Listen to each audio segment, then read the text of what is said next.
检查通信线连接情况 ，check the communication cable connection。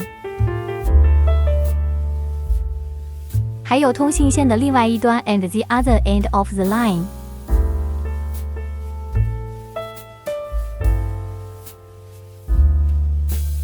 上电，查看显示灯情况 ，power on the device and check the indicator status。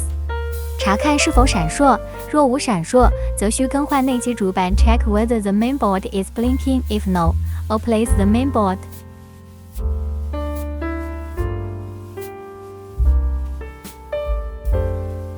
拆开外机电器盖 ，remove the external electrical air cover。用万用表检测室外机风机电压输出 ，use a multimeter to measure the voltage output of the outdoor unit fan。